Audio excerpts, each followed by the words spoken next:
관리공단 부분도 질의를 좀 드리겠습니다.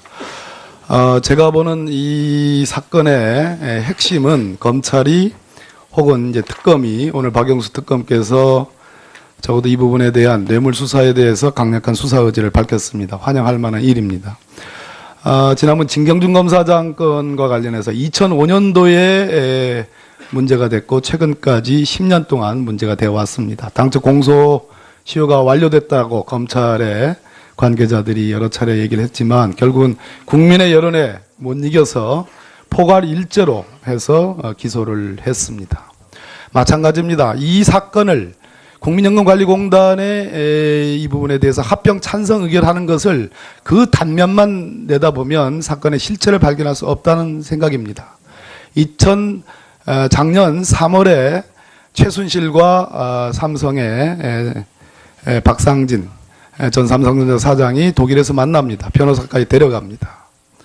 그리고 7월에 그렇게도 수건사업인 제일모직과 삼성물산의 합병이 이루어집니다. 당연히 국민연금관리공단의 한 차례의 회의를 통한 찬성 결의 때문에 합병이 됩니다. 그리고 나서 물론 그 전에 이재용 부회장과 홍완선 본부장 간의 만남이 있었습니다. 그러고 나서 대통령과의 독대가 있었습니다. 그리고 9월과 10월에 정유라와 관련된 35억 내지 50억 원의 송금이 있었습니다. 그리고 작년 말과 올 초 미르와 K스포츠 재단에 대한 삼성의 약 204억 원에 가까운 재단 출연이 있었습니다. 그리고 여기 옆에 나와 있는 지금 본부장 성함이 계시지만 삼성의 소위 갤럭시 7 문제가 터졌습니다. 주가가 곤두박질 것으로 예상됐으나 치지 않았습니다. 오히려 주가가 올랐습니다. 이유는 국민연금관리공단에 의해서 주가 부양책이 있었다는 겁니다. 이것을 통으로 보지 않으면 절대로 이 사건의 본질을 밝힐 수 없다는 게 본의원의 생각입니다. 우리 문영표 이사장님, 아까 그리고 저 뒤에 정재영 팀장이죠? 같이 한번 들어보세요.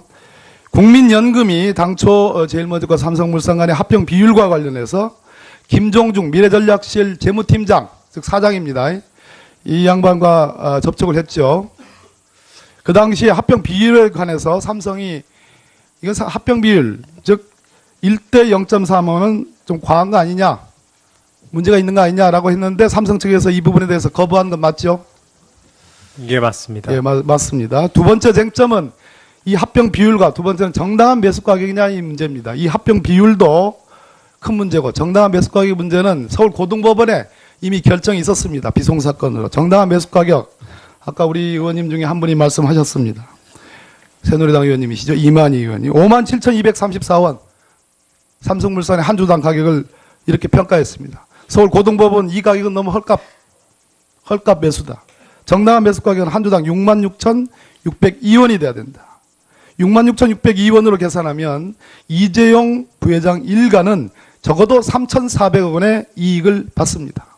문영표 사장님, 어쨌든 이 합병으로 인해서 이재용 부회장의 경영권 승계가 용이해진 거, 그리고 단순한 복잡한 경영권이 단순한 경영권으로 된 것은 맞지요? 뭐 결과적으로 그렇게 됐습니다. 맞습니다. 저희들이 뭐 논의 과정에서 정재영 책임투자팀장님, 단 한 차례 회의를 했습니다. 투자위원회 맞죠? 예, 이 맞습니다. 한 차례 회의로 결정을 했습니다. 그죠? 예, 맞습니다. 맞습니다. 이 중차대한 결정을 미국의 헤지펀드 회사 엘리엇은 반대했고 미국의 ISS, 국내의 CGS 투자 분석기관 모두가 다 삼성물산에 대해서 이러한 합병은 손해기 때문에 국민연금도 손해기 때문에 하지 말아라는 권유를 했음에도 불구하고 단 한 차례 이 투자위원회를 열었습니다. 그래서 결정했습니다. 맞죠? 예, 거기에 맞습니다. 배석하셨어요. 그죠? 예, 맞습니다. 여기에서 유일하게 기권한 사람이 하나 있습니다. 리스크관리센터장. 이름이 누굽니까? 표결기권을 말씀하시는 겁니까? 예, 표결기권. 표결기권 하신 분은 세 분이 계십니다. 리스크관리센터장 이름이 누굽니까? 그 당시는 조인식 센터장이셨습니다. 조인식 센터장. 이 양반이 어떻게 얘기하는 줄 압니까? 미래의 주주 가치와 이 합병을 찬성하는 연금관리공단의 투자위원회의 위원들은 소위 이 합병으로 인한 시너지 효과, 아직 현실화되지 않은 미래의 주식 가치를 가지고, 주주 가치를 가지고 이걸 밀어붙입니다. 그러나 이 리스크관리센터장은 여기서 제시된 주주 가치가 미래 가치 기준인지 현재 가치 기준인지 다소 모호하다, 이렇게 밝히고 있습니다. 삼성물산의 저평가를 인지하고 매매했다는 반론이 가능하다, 이렇게 얘기를 하고 있습니다. 더 나가서 합병 시너지에 대한 향후 전망을 근거로 미래 가치를 현재 시점에서 긍정적이라 평가하는 것은 한계가 있음, 특정하기 어렵거나 검증이 곤란하다, 이렇게 얘기하고 있습니다. 자, 또 하나 있습니다. 홍한선 기금본부장이 장래에 고발될 것을 전제로 사내 변호사, 국민연금관리공단의 사내 변호사가 작성한 문건 보고서입니다. 절차 위반, 적정하지 않다, 위험하다, 고발되면 위험하다, 그런 취지가 들어가 있습니다. 사내 변호사의 이러한 법률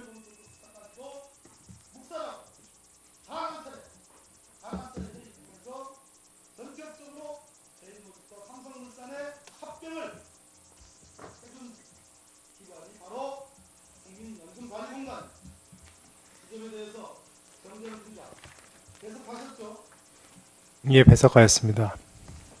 본인은 배석한 사람이지만 리스크관리팀장의 이 견해, 현재 가치와 미래 가치를 있을 때 미래 가치에 대해서 불분명한 이러한 개념으로 이것을 밀어붙이는 적절하지 않다라는 이 견해에 대해서 정재현 팀장은 어떻게 생각하고 있습니까? 사람마다 가치관이 다르다고 봅니다. 주식시장이라는 것이 사람마다 그 밸류를 평가하는 기준이 다르기 때문에 모든 사람이 다를 수가 있습니다. 그래서 그분의 판단은 그분의 그 합리적인 기준에 따라서 판단하신 거고요. 또 반대로 찬성하신 분은 그 나름대로 미래 가치를 보고 판단하신 겁니다. 그 위원회라는 의사결정이 집단적인 의사결정입니다. 그래서 개개위원회 의견을 배석자인 제가 판단하는 것은 좀 적절하지 않다고 생각합니다. 저 잠깐 예, 답변 드려도 수고하셨습니다. 될까요? 예, 그 의원님의 의혹 제기하신 것 중에서 몇 가지 좀 말씀을 드리겠습니다. 뭐 아까도 말씀드렸습니다만은 그 이재용 부회장하고 만난 것은 그건 통상적인 만남으로 제가 다시 한번 말씀드리겠습니다. 그래서 그 뭐 이 SK 건에서도 그렇고 또 네덜란드 연기금도 다 이재용 부회장을 만났었기 때문에 그런 것에 어떤 의혹이 있었다고 보지 말아주셨으면 하고요. 그리고 그 미래가치 현재가치의 그 시너지 효과에 대해서 당시에 저희는 한 5조 원 정도의 시너지를 예상을 했었습니다. 근데 현재 지금 삼성바이오로직스의 지금 주식 가치가 4.9조 원입니다.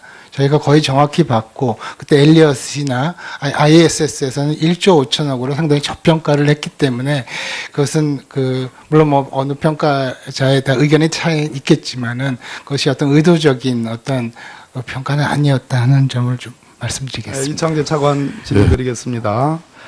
오늘 국정감 조사에 임해서 검찰총장이 나오는 대신 법무검찰은 김기춘 전 비서실장에 대해서 직권남용 등의 혐의, 특히 문체부 차관 1차관을 통해서 1급 공무원인 등을 비롯한 6명의 사표를 받을 것을 지시했다는 부분에 대해서 직권남용으로 피의자로 조사할 예정이다.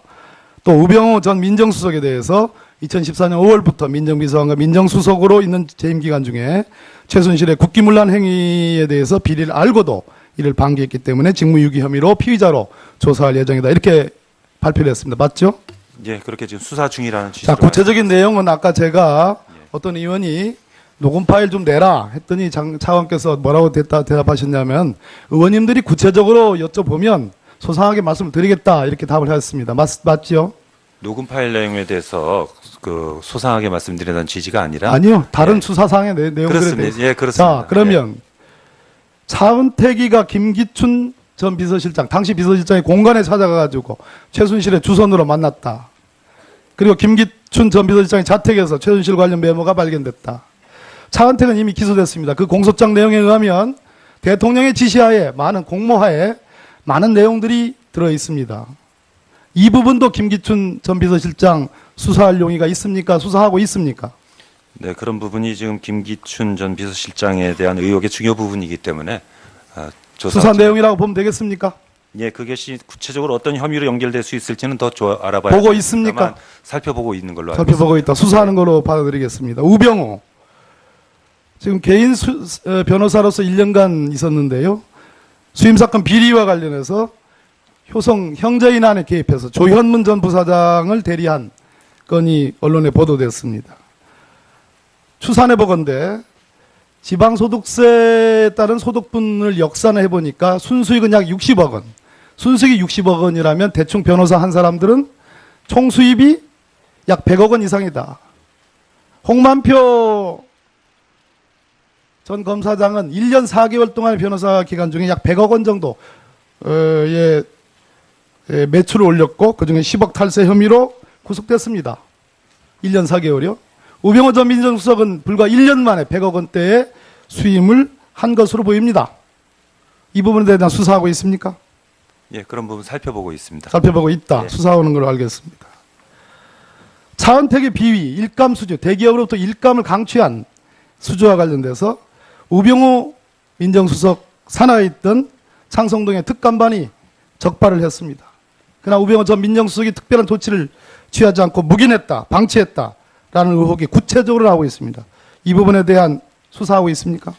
언론에서 지금 다양한 의혹을 제기하고 있는데요. 그런 부분에 대해서 다 수사를 정확히 알아보고 있는 것이 맞습니다. 수사를 하고 있다고 표현하면 될 텐데 살펴보고 있다, 언론에서 알아보고 있다. 이게 무슨 그게 이제 구체적인 당당하게 말하십시오. 당당하게. 당당하게 말씀드립니다만 이제 예, 구체적인 수사하고 의혹이 있죠. 혐의가 구성이 되는 게 있고 안 되는 게 있는데 일률적으로 답변드리기가 부담스러워서 그렇습니다. 자, 정호성 정 비서관의 녹음 파일 중에 검찰 수사에 대한 대응 방안, 또 VIP 지시상에 대한 법적 검토와 같은 마치 증거인멸을 유도하는 내용들이 들어있다는 보도가 있었습니다. 지금 우병우 전 민정수석에 대한 직무 유기, 이거 굉장히 입증하기가 어렵고 기소돼도 공소유지하기가 쉽지 않은 그런 범죄입니다. 증거인멸과 증거인멸 사주, 그리고 국정농단에 적극적으로 개입하고 관여한 이 의혹에 대해서 수사할 용의가 있는 것으로 받아들여도 되겠습니까? 저희가 열심히 수사할 것이고 또 며칠 안에 또 제가 특별검사가- 23일 동안 천막농성을 한 거 아시죠? 알고 있습니다. 최순실의 개인 비리에 대해서는 저는 검찰이 손도 못 댔다고 생각합니다. 공소장에 보면 대통령의 지시하에 국토교통부가 복합생활체육시설 추가 대상지 검토 문건이라는 것을 정호성을 통해서 최순실에게 전달했다라는 공무상 비밀 누설에 1순위로 나와 있습니다. 하남시와 남양주시, 양평이 그 후보지로 검토되고 있는데 그중에 최상의 조건으로 검토된 국토교통부의 문건은 하남시입니다. 이 하남시는 2008년에 최순실이 카페 건물 부동산을 입수합니다. 작년인가 재작년에 이 문건이 유출된 이후입니다. 2013년 유출됐고 작년인가 재작년에 최순실은 18억의 시세 차익을 남겨서 팔아버립니다. 그러면 제3범죄입니다. 저는 국정농단만 인사에 개입하고 이권 여기에만 있는 것이 아니라 이 국정농단을 통해서 어마어마한 재산성의 이익을 취득했을 가능성이 매우 높다. 이렇게 봅니다. 그런데 국세청이 알아본 바에 의하면 검찰은 국세청에 최순실의 부동산 자료나 납세 자료 같은 것에 대해서 하나도 압수수색 영장을 청구하지도 않았고 자료를 달라고도 하지 않았습니다. 전혀 수사할 의지가 없는 겁니다. 어떻게 생각하세요? 수사할 의지가 없는 것은 아닐 겁니다. 검찰이 엄정한 의지를 갖고 수사하는 것은 지금 명확하고요. 다만 중요 사건에 수사하다 보니까 미처 손길이 안 간 부분이 혹시 있을지는 모르겠습니다만 모든 의혹 부분에 대해서 철저히 조사할 것으로 알고 약 있습니다. 한 달 이상을 놀았습니다. 형사 8부에 배당하셔가지고 한 달 이상을 손을 놨습니다.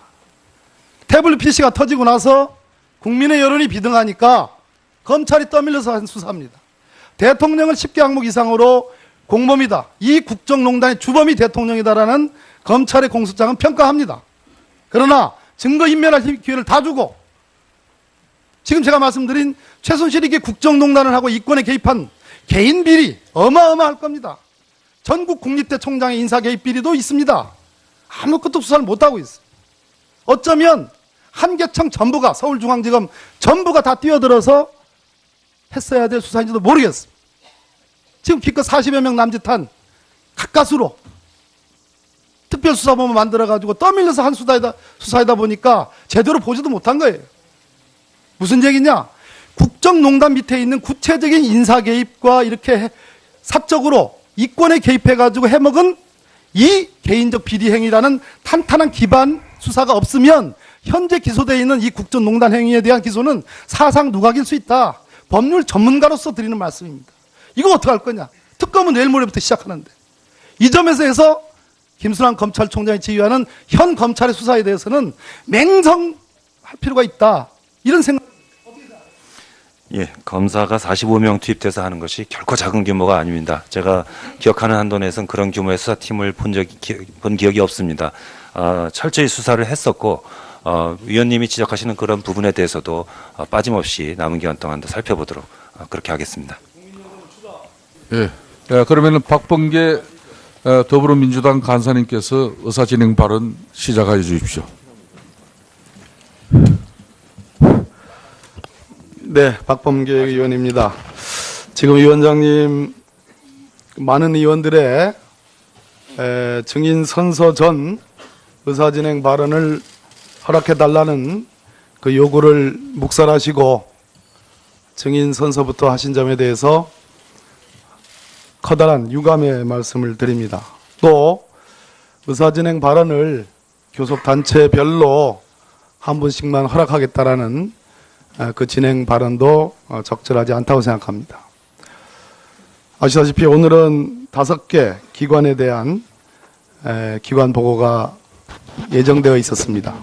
그것은 우리 국정조사위원회의 전체 계획서상에 나와 있는 의결사항입니다. 대검찰청이 기관으로서 오늘 기관 보고도록 하도록 문건에도 되어 있습니다. 그럼에도 불구하고 오늘 증인석에는 그 어디에도 대한민국 대검찰청이라는 기관은 있지 않습니다. 이것은 국회의 의결과 법적 효력에 버금가는 국회의 의결을 정면으로 위반하고 무시한 겁니다. 증인 출석을 거부한 겁니다. 대검은 국회에 보낸, 저희 국조특위에 보낸 불출석 사유서로 대검 총장이 혹은 차장, 반부패 부장이 이곳 국정조사장에 나와서 구체적인 증언을 하는 것이 오히려 정치적 중립성을 훼손할 가능성이 있다고 지적을 했습니다.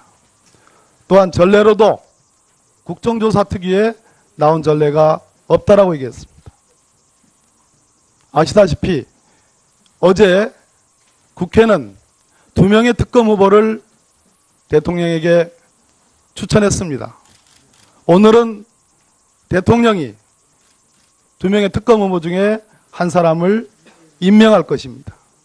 적어도 오늘이 아니라도 내일, 모레 중에는 임명을 해야 됩니다. 이 얘기는 무슨 얘기냐 하면 이제 검찰의 수사는 종료 시점에 와 있다는 얘기입니다. 더 수사를 하고 싶어도 하지 못하는 상황이 되어 있습니다. 수사 만료 시점에 와 있습니다. 검찰은 이제 그동안 수사했던 수사 결과를 국민들에게 보고할 의무만 남아 있습니다. 더 이상의 수사 진행이 어렵습니다. 일부 피고인들에 대해서는 이미 기소를 마친 바도 있습니다. 김기춘 전 비서실장, 우병우 전 민정수석에 대해서는 재소환, 소환조차도 하지 못했습니다. 대통령보다 더한 성역이 있는 것입니다. 그것이 검찰이라는 대한민국 기관의 현 주소입니다. 그런 상황에서 검찰이 국민에게 이 박근혜 최순실 게이트의 진상을 낱낱이 보고하는, 그리고 그동안 떠밀려서 수사했고 증거인멸의 시간을 충분히 준 그 검찰이 국민들께 송구하다라는 대국민 사과를 해야 될 이 장에 정치적 중립성을 거론하면서 출석하지 않겠다고 하고 있습니다. 이것은 저희 국회의 국정조사를 모독하는 차원을 넘어서 국민을, 주권자인 국민을 모독하는 거라고 생각합니다. 만약에 이 자리에 나와서 구체적인 증언을 하는 것이 수사와 재판의 공정성에 다소라도 영향을 미칠 수 있다는 소지가 있다면 그것은 답변하는 검찰총장과 대검 관계자의 답변의 태도와 내용의 문제일 것입니다. 그럼에도 불구하고 아예 이 자리에 출석조차도 하지 않고 자리조차도 만들어 놓지 않은 이 현실은 과연 이 자리가 온 국민이 방송 3사를 통해서 진상을 규명해달라는 그 의지를 확인하는 이 자리가 과연 제대로 된 자리인지 제대로 진상규명을 할 수 있는지에 대한 준엄한 의문을 갖지 않을 수 없습니다. 그런 측면에서 존경하는 우리 김성태 위원장님과 여당 간사님이신 이완영 간사님 그리고 저 그리고 국민의당 김경진 간사님이 이 문제에 관해서 다시 원점에서 협의해서 반드시 오늘 중에 검찰총장과 차장, 반부패부장의 출석을 할 수 있도록 협의를 요청합니다. 예, 박범계 더불어민주당 간사님 박범계 의원입니다. 감사합니다. 다음 정진엽 장관님, 의사시죠? 네, 그렇습니다. 안면 리프팅 미용 시술에 대해서 아십니까? 분야는 제 전공 분야가 아니라서 잘 모릅니다. 네. 이런 미용 시술이 강남의 여러 전문 병원에서 소위 처진 얼굴, 주름 네. 이런 것을 없애기 위한 시술로 많이 광고되고 네. 그런 걸 알고 계시죠? 예, 그런 시술이 있다는 이 건 알고 기법에는 두 가지 녹는 실을 이용한 기법과 그렇지 않은 실을 이용한 기법이 있다고 그럽니다. 처음 듣는 말씀인가요? 있습니다. 시를 쓴다는 얘기는 들었습니다. 김영재 의원이라고 지금 의료법 위반으로 지금 수사 의뢰했죠? 예, 대통령 자문이기도 하죠. 예, 대통령과 해외 순방할 때 동승하기도 했습니다. 맞죠?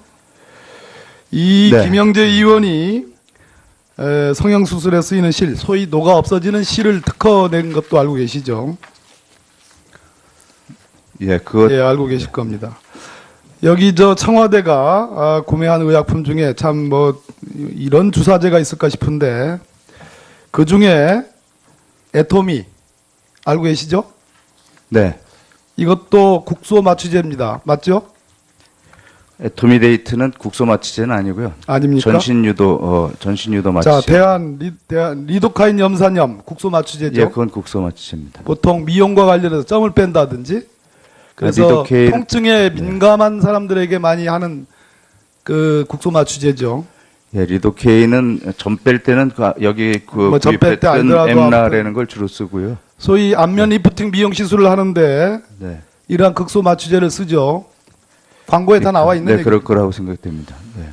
자, 김영재라는 사람이 있습니다. 진료기록부를 없애서 의료법 위반 혐의로 지금 네. 수사 의뢰가 됐습니다. 예, 진료 기록 대통령의 허위 동승했고 작성으로 대통령의 저희가 자문입니다. 고소했습니다. 청와대는 김영재와 관련이 있습니다. 대통령은.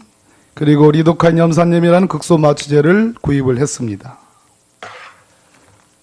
어떻게 생각하십니까? 제가 뭘 묻는지 아시겠죠? 왜 국민들이 세월호 7시간에 대해서 그 배가 그래도 기울고 있었지만은 서서히 바닷속으로 들어가는 그 순간 대통령 2시간 동안 연락 두절이 됐습니다. 무언가? 도대체 무엇 때문인가? 흔히 말하는 뭐 무슨 무속인이 뭐라면 연락을 해서 올 수도 있었다고 생각합니다. 그런 의혹도 가시지 않았습니다. 그런데 연락을 아무리 하려고 해도 보고받지 못하거나 연락이 닿지 않거나 반응할 수 없는 상태였다면 이 문제는 자연스럽게 풀립니다. 그런데 등장하는 의약품과 주사제 그리고 아주 밀접한 관련이 있는 김영재 의원, 김상만 의사 이러한 등등 여러 주사제들, 극소 마취제 이거와 관련된 시중의 의혹, 소문에 대해서는 장관님도 들어보셨죠? 네, 소문은 자, 세월호 7시간 청와대 의무실에는 이모 중령 의무실장입니다. 신모 간호장교 원조 세브란스 병원에 있습니다. 조모 대위 샌안토니오 육군병원에 있습니다. 굉장히 주목받는 인물입니다. 박모 대위 응급의학과, 홍모 대위 외과, 김모 대위 정형외과, 김모 대위 내과 이렇게 7명의 장교들이 있었습니다.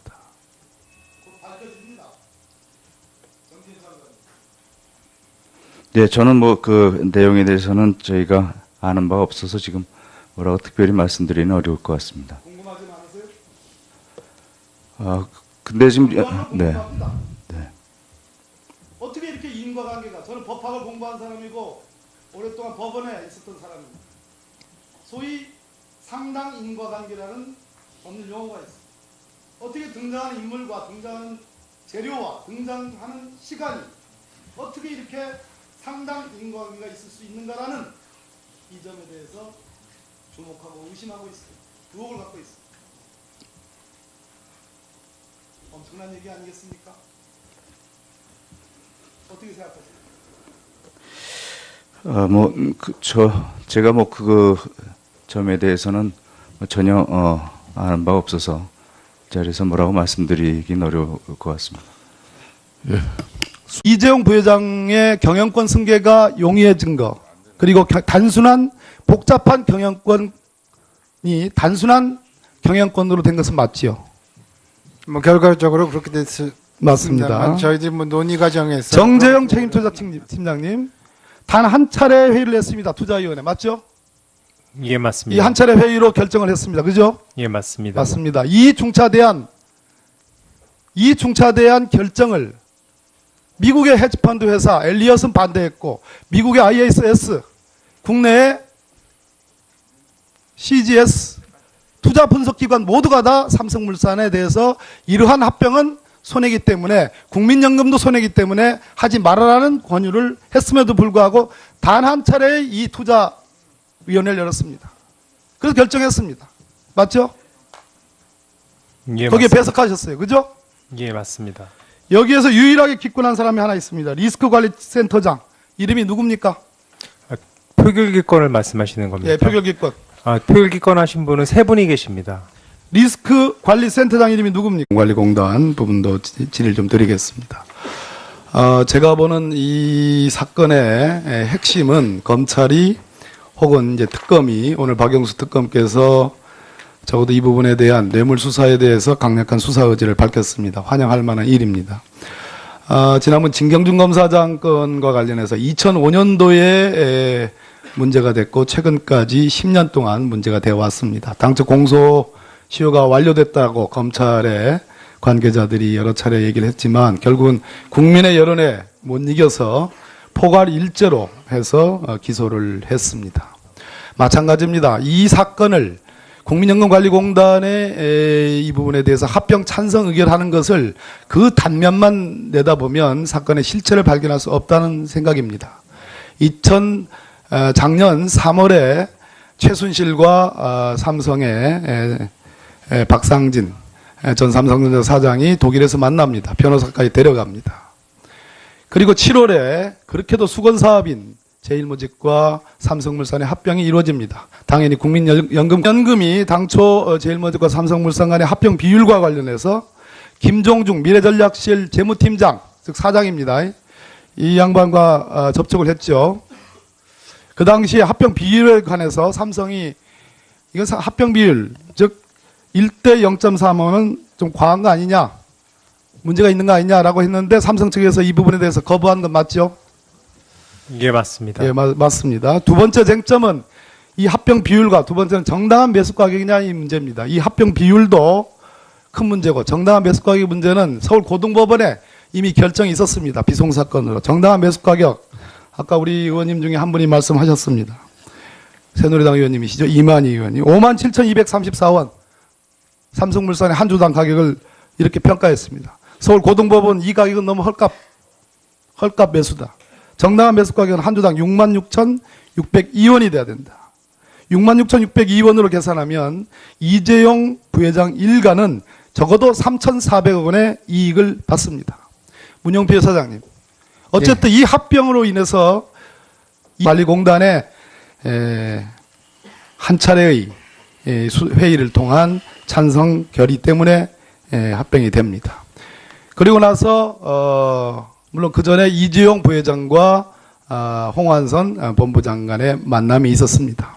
그러고 나서 대통령과의 독대가 있었습니다. 그리고 9월과 10월에 정유라와 관련된 35억 내지 50억 원의 송금이 있었습니다. 그리고 작년 말과 올 초 미르와 K스포츠 재단에 대한 삼성의 약 204억 원에 가까운 재단 출연이 있었습니다. 그리고 여기 옆에 나와 있는 지금 본부장 성함이 계시지만 삼성의 소위 갤럭시 7 문제가 터졌습니다. 주가가 곤두박질 것으로 예상됐으나 치지 않았습니다. 오히려 주가가 올랐습니다. 이유는 국민연금관리공단에 의해서 주가 부양책이 있었다는 겁니다. 이것을 통으로 보지 않으면 절대로 이 사건의 본질을 밝힐 수 없다는 게 본의원의 생각입니다. 우리 문영표 이사장님, 아까 그리고 저 뒤에 정재영 팀장이죠? 같이 한번 들어보세요. 그 당시는 조인식 센터장이셨습니다. 조인식 센터장. 이 양반이 어떻게 얘기하는 줄 압니까? 미래의 주주 가치와 이 합병을 찬성하는 연금관리공단의 투자위원회의 위원들은 소위 이 합병으로 인한 시너지 효과, 아직 현실화되지 않은 미래의 주식 가치를 가지고, 주주 가치를 가지고 이걸 밀어붙입니다. 그러나 이 리스크관리센터장은 여기서 제시된 주주 가치가 미래 가치 기준인지 현재 가치 기준인지 다소 모호하다, 이렇게 밝히고 있습니다. 삼성물산의 저평가를 인지하고 매매했다는 반론이 가능하다, 이렇게 얘기를 하고 있습니다. 더 나가서 합병 시너지에 대한 향후 전망을 근거로 미래 가치를 현재 시점에서 긍정적이라 평가하는 것은 한계가 있음, 특정하기 어렵거나 검증이 곤란하다, 이렇게 얘기하고 있습니다. 자, 또 하나 있습니다. 홍한선 기금본부장이 장래에 고발될 것을 전제로 사내 변호사, 국민연금관리공단의 사내 변호사가 작성한 문건 보고서입니다. 절차 위반, 적정하지 않다, 위험하다, 고발되면 위험하다, 그런 취지가 들어가 있습니다.